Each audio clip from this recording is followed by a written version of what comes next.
I'm Ali. I'm 43 years old. I was born in Curitiba, where I currently live. I am married, and I have a lovely daughter called Noor, who's about to turn 6 in November. I'm a passionate executive leader with experience in the heavy construction and consumer good industries, spanning the Middle East, Latin America, and North Africa. I believe my greatest talents lie in my ability to build businesses that work cooperatively and with the same objectives, with common objectives, and most importantly, in capitalizing on the unique skills and competencies of each team member, of each employee. My career has transitioned and repositioned itself, continually evolving in its corporate vision. Much of it has been with 3 organizations: Kraft Foods in the procurement department, Andrade Gutierrez as starting as a procurement manager in Libya, and then a finance manager and business development in Qatar, commercial manager in Iraq, and country manager in Lebanon. And lastly, my current position, my current role at Violetera as COO. So wrapping up, I switched jobs from biscuits and chocolate to asphalt and concrete, and now I'm all the way back to the food industry, working with the deliciousness of the Mediterranean diet with products such as olive oil, table olives, nuts, dried fruits, peeled tomatoes, and pasta. That's good. That's good. Thank you for this introduction, Ali.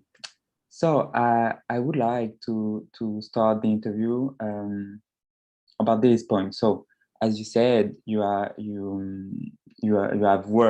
worked for companies located in the Middle East region, and more specifically in Lebanon, if I'm not wrong, and moreover you speak Arabic, if I'm not wrong also. So maybe can you tell us a bit more about this experience in this region?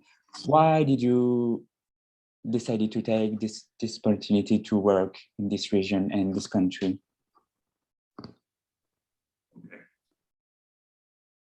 Before going to Lebanon, I think we'll have to go back in time just a little bit, just to give you a context. Let's start first how I learned speaking Arabic. When I was 7, back in the mid-80s, we moved to Lebanon, where my parents come from. At the time, Curitiba was considered a benchmark in terms of urban planning, infrastructure, and living standards. When we arrived in Lebanon, we were faced completely with a completely different reality. Different culture, different habits, different language, and a country totally destroyed by war, with extreme difficulty to access basic services such as electricity or sanitation. Well, that was our reality, and we have to live with it.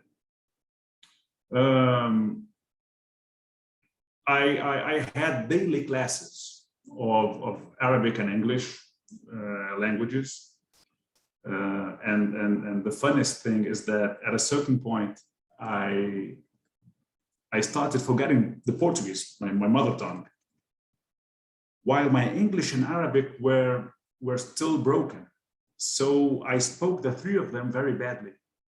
That was a very strange phase where I couldn't communicate correctly in any language. So I was forgetting Portuguese, and I badly spoke Arabic and English. Luckily, it lasted for a short time until I could communicate well. Coming back to Brazil years later, after I majored in economics, I got my job at Kraft Foods. And in late 2009, I was offered this intriguing opportunity to work in North Africa. So I started with Libya. And even though I had a fantastic job at Kraft and I was really happy with it, and I truly believe that my career could have evolved very well there. What I could not resist in this new job offer that I had for an international career was to go to the unknown. Libya was something completely unknown to me. And it was a new industry, a new role, a new country, new culture. So I went to Libya. We worked in very large infrastructure projects, and with the outbreak of the Arab Spring, which suddenly turned into a civil war there, we had to quickly demobilize and evacuate the country, which was in itself a huge project because it was a survival project. From Libya, went to Qatar, then to Iraq, and finally Lebanon. It's not that I chose to go to Lebanon. Actually, it happens by chance. And I was focused in the Iraqi market, looking for the projects there. And we had this very good opportunity to join a local contractor in Lebanon to build a dam. And we took it. We had a successful bid for this project, for this dam. And I moved from Iraq to Lebanon to head all the operations in the country. Actually, it's not about the country itself. It's about the challenge. So when you think of the challenge and you think of the purpose, why are you going there? What are you going to change there? This is what motivates us. And knowing that back then in the construction industry, in the heavy construction mainly, all the works and all the projects that we worked on mainly benefit the population as a whole. So it makes your work more honorable, knowing that you are there to improve people's living standards. And that's the beauty of it. Yeah, that instance very, very good. Thank you for sharing this with us. Yeah, the challenge. I think, yeah, I agree. I think that's also important, and we need to. I'm also like this. I like challenge, so I completely agree with you. Okay, so now let's come back to the present. And I would like to talk a bit more about your current position in La Violetera. So as you say, you are working as Chief Operating Officer. And maybe for people who don't know what this position is, can you try to explain what are your daily missions, for example? So I basically have 6 areas under my responsibility: procurement, logistics, production planning and control, maintenance, and quality. 6 of them. Well, that's more than half the company. When I joined the organization roughly 2 years ago, I had the mission of turning the company around jointly with the CEO. What we could not imagine back then was that we were about to face the outbreak of a pandemic that simply turned everything upside down. For our surprise, the COVID crisis flourished a different sense of urgency in everyone. And in a very short period, we've implemented many projects and initiatives that otherwise would have taken more than a year.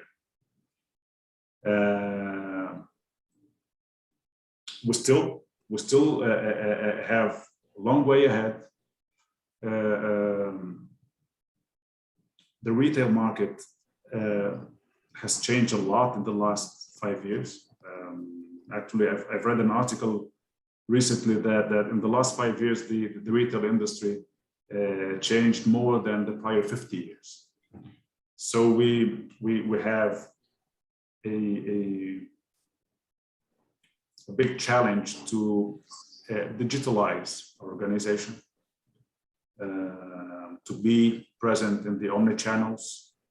Today's consumers want speed and convenience, and we're still lagging behind in these two things. For our industry, it's tough to supply our clients with the speed they need and their convenience. So we depend hugely on the retail, and that's our main focus now. To try to make our products available the fastest possible, bringing the most of convenience and comfort to our clients and consumers.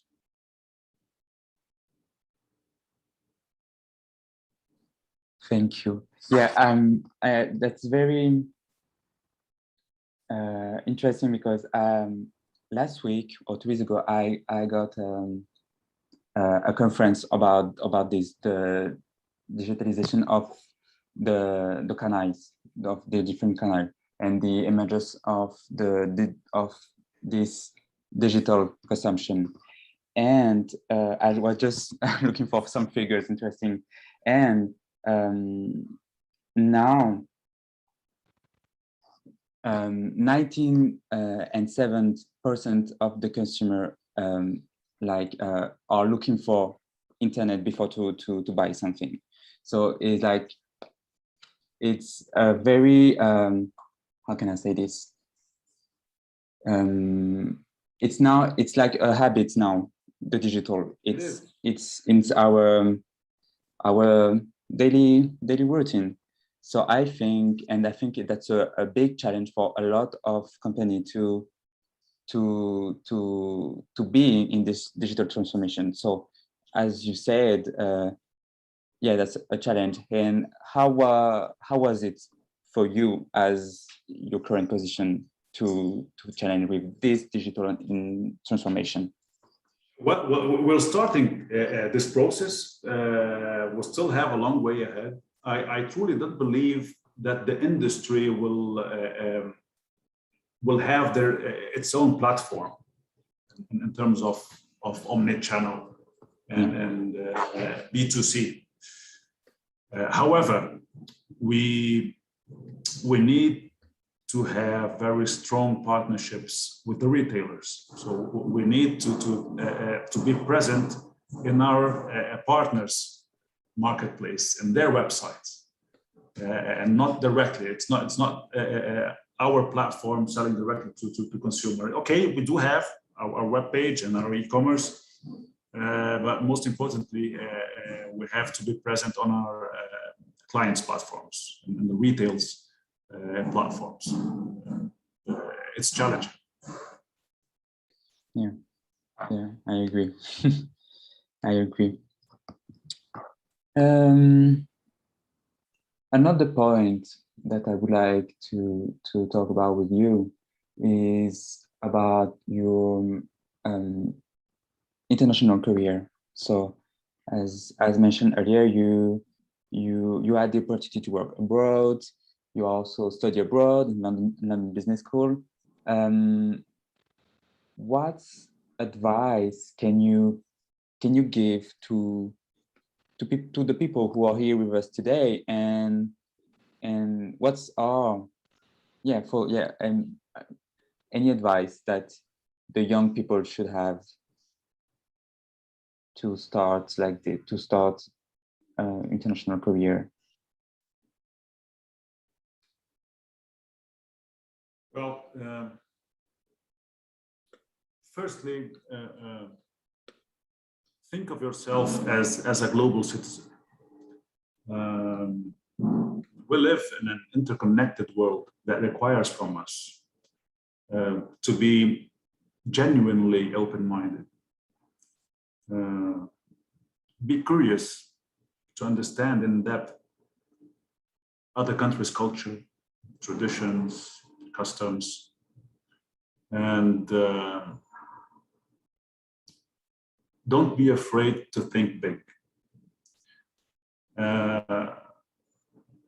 I truly believe in the role of serendipity in our lives. We're often presented with unexpected things and opportunities. And what we have to do is build an awareness of our surroundings and grab these opportunities whenever they're shown to us. So these would be my recommendations, and that's based on my own life, on how I developed my career. And in hindsight, these are the things that I would advise you guys to always to have in mind. So be curious about other countries' traditions, customs, and habits. Don't be afraid, never be afraid to think big. Always think very big. Consider yourself a global citizen. That's very important. And believe in serendipity.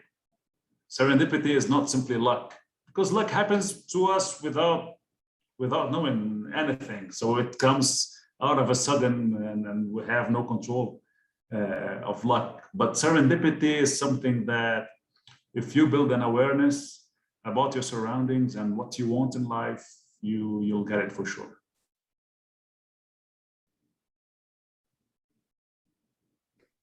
Yeah, I like to be curious. I think that's one of the main points of this. How can I say this? Of this opportunity to work in abroad. Because there was this reason that I decided to move to Brazil, because I was curious to learn a new culture. So I am completely agree to be curious. It's very important. Be open for the difference. Be open for for other cultures. That's very, very important. Yeah, the countries I've passed through, like Libya.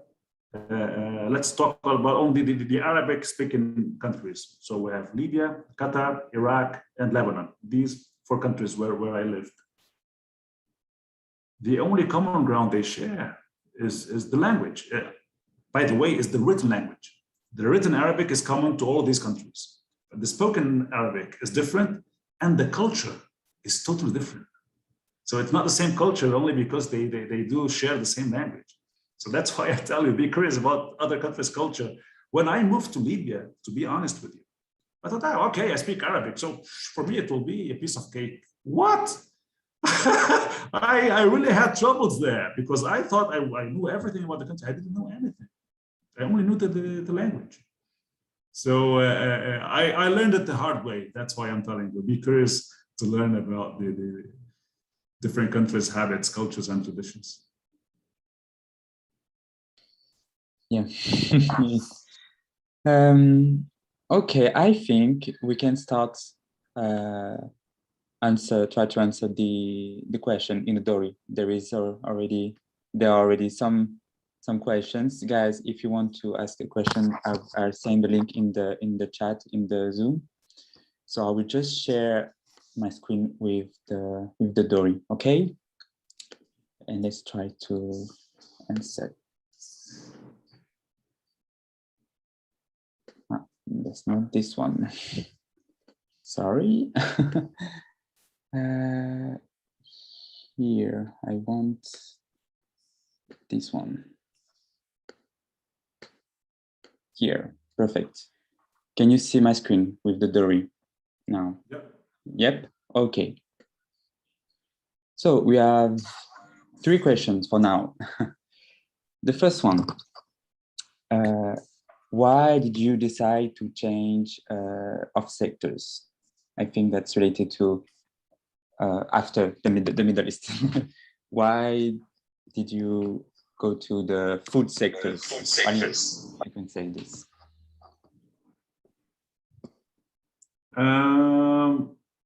Let's see here. Why did you decide to change sectors? I didn't decide it. Now let's go back to serendipity. It happened. So sometimes you are at the right place at the right time, and opportunities show up to you. Okay. So it's not about the sector. Again, it's about the purpose. What is the purpose of that challenge you have ahead? And that's what moves me. So I don't know what might come next. Yeah, we don't know how the future is so. Okay, thanks. Thank you so much for your answer. Next question, I think that's also interesting. What do we need to do to enter in the intelligence and information intelligence, I think, job market at Middle East? In your opinion, did you know? The IT, right? The IT. Information technology. Information technology job. What do you think? First of all, if you want to work as an employee in the IT market in the Middle East, I suggest you to search online for companies there. The Middle East as a whole, but mainly talking about the Gulf region. So United Arab Emirates, Saudi Arabia, Qatar, they're investing massively in different sectors. They want to get out of the oil industry. So they don't want to be dependent on the oil industry because they know it's very limited in the future. So, and they're diversifying a lot their economies, and they do have plenty of opportunity there, different sectors. And IT, I tell you, is one of the main sectors that is having that's increasing a lot there. There are many multinationals companies there. So you can try directly to find a job there, or a good way would be if you work in IT in a multinational IT company in Brazil, you can try to be expatriated there, to be relocated to the Middle East region. Yeah. I think Marcio yes. is raising his hand. To ask something. Marcio, thanks for joining us.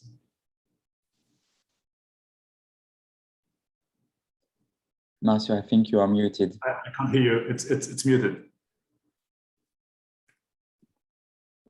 How is now? Better? Yeah. Now, yeah. Better. Now we can hear you. How is now? Better? Can Yeah. you listen? Yes. What?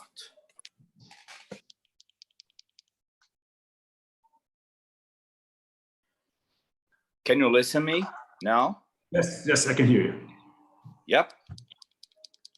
Well, first of all, Ali, congratulations on your career. I had no idea about this, about your expats. Expats is not only one experience. And I had also an international career, but differently. I was not into a country that was not English spoken, huh? As you had this experience in Arab, and there are some people here listening to your speech that is into the Empowering Talents program that you are mentoring. So I was wondering that you share with us the importance that you had in your career to be prepared for your next move. You did not choose, but when you are prepared, I really, as by my experience in my international corporate career, you only get that experience when you're prepared. So I was wondering to listen to you a little bit about your preparation before your assignments. Absolutely. Thank you so much, Marcio. Guys, when I told you about serendipity and luck, so luck happens to us out of nothing. We don't know when it comes. So like winning the lottery is luck. Serendipity is when we are prepared. Exactly what Marcio told. Serendipity is be aware of your surroundings, be aware of where you want to be and how you prepare for it. So in my specific case, I was handpicked for my assignments in the Middle East,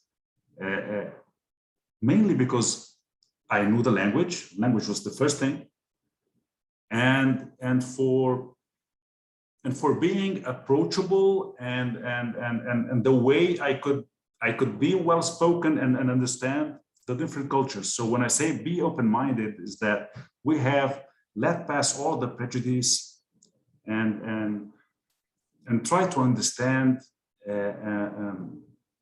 the different aspects, try to understand different points of view, and be open to the new. Being prepared. First of all, now you guys, you're preparing yourself with the basic thing, knowing the language. So English is the worldwide spoken language, and that would be, it will make a huge difference for you. So that's the first, it's a prerequisite for the next thing that you have to have in mind. So master your English, go ahead for it, focus on your studies to become fluent, to be able to communicate very well, because communication is everything. And I can tell you from my experience in those different countries that I've been, I was the only one speaking Arabic, and all of the guys spoke English very well, fluently. But in many situations, we had troubles with our clients, with our partners there, because some executives were not aware of local culture, and were not aware of how different nationalities see things from different points of view. So we had a point, at a certain point, we had a project where the consultant was English, the manager was American, the client was local, was an Arab, and we had Brazilian engineers and Portuguese engineers. It was a perfect storm, because it was hard to put everyone to think equally. So have in mind that not everyone thinks equally. We diverge in many things. What makes a difference is when we communicate well and we set common objectives. When we have the same goal we want to reach, then we communicate at the same level. Everyone have same direction, single voice, and we make things happen. So preparing yourself is mainly being open-minded to different point of views. from different perspectives. Of course, I don't mention the language because it's the basic. It's the basic thing for to have a good communication. Thank you, Ali. Very good. And I'm gonna tell you one thing. By curious, I've learned 3.5 years of Mandarin because I love the culture and love, the thousands of years of history. And then I started to learn a little bit just because I was, interested into the culture. All of a sudden, when I was in Germany, into my assignment, all the projects that I have in a global position was, guess where? China. And then I spent 1 year there. It's funny. It's not funny. It's what you name it some moments ago. You are prepared for something. Exactly. That's it. Fantastic. Thank you. Thank you for your speech. Thanks for sharing your experience, Marcio. Thank you, Marcio. And by the way, guys, I'm currently learning Italian. Okay, because I have a supplier in Italy, and we're having trouble with the guys there. So I'm forcing myself to learn the Italian to have a good meeting with them early next year. That's good. That's perfect. That's good. Wow. Okay. I think that's interesting because I think it's related to the next question. If your language skills help you in your career, in your daily missions, in your daily jobs? Every day. Every day? Every day, every single day, I use my foreign language. Every day I have to speak with suppliers from all over the world. Mm-hmm. As I just told you, in Italy, they don't speak, at least my supplier, he doesn't speak English very well. So we were having troubles in communicating. And that's why I'm learning Italian, and it's serious. We source things from China, we source things from India, we source things from Spain, from Argentina, Peru, from the Arab world, from Egypt, lots of olives that we bring from Egypt. So every day I'm communicating with our partners in a different language other than Portuguese. Yeah, so that's an important skill in your career. And I think so. Last question that I think that's very interesting also. What do you consider to be the most important skills of a good professional?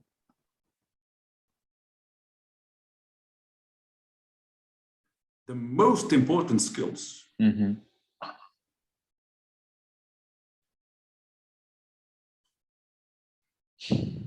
It's difficult to choose one.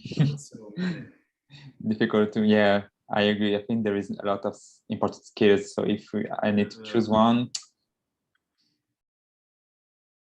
or maybe in your current job, maybe what is the important skill that we need to have if I want to be a chief operating officer? What I need to know. What I need to do. Well, let's talk about the things that are a matter of survival nowadays. Teamwork. So you have to be able to work in teams. No one can do anything alone. Not a single person. Just forget about it. It all depends on teams to perform and to deliver. So being able to work in a diverse team is crucial. Setting objectives and goals are important, but most importantly is to work in what you like. You are a good professional when you work with something you love, and of course it doesn't happen it's not like a click. It will come up to you someday. Sometimes we need to work because we need our salary to afford to pay for our bills, and it's not what we love. But as soon as you find what you like and what you want to be as a professional, you will do it very naturally, and having in mind that you need to develop your leadership skills and work as a team member is the most important thing. Yeah, I think I agree with you. Teamwork, and I think if I can add something, I think if we want to act as a good team worker, we need to be tolerant, because everyone is unique. Everyone has his own vision, and I think if we cannot as a teamwork skill if we are not tolerant, if we are not open to discuss, to communicate. Language help a lot with this, and yeah. But guys, be tolerant, and it would be perfect. It would be 100%. Yeah. 100% agree with you. Yeah, that's why I mentioned the diversity. You have to work with a diverse team, and when you work with a diverse team, of course you have to be tolerant. It's a basic thing. Yeah. Yeah, I like to finish with this question. I think that's good vibes, good positivism. So I think we can finish. We can finish now. If maybe someone have another questions, feel free to ask something. But it was a great pleasure, a great opportunity to talk with you, Ali. Thank you so much to join us today in our house. It's very important for us. So thank you so much for your time. It was very good. Thanks again for having me with you today, guys. It's an immense pleasure. I'm really humbled to be with you today. And please continue with your studies. Focus on your studies. That's the most important thing you do in your lives. And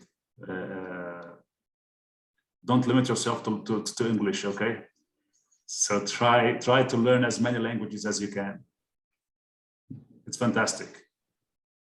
Yeah, I agree. Thank you so much, Ali, to finish this with these words.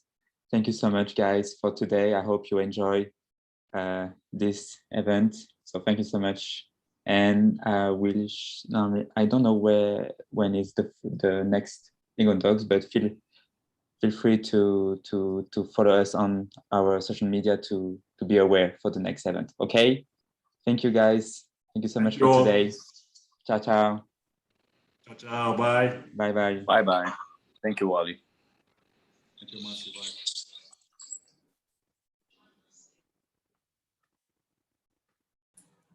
Bye, everyone. Have a nice weekend. Thank you. Bye, bye, gente.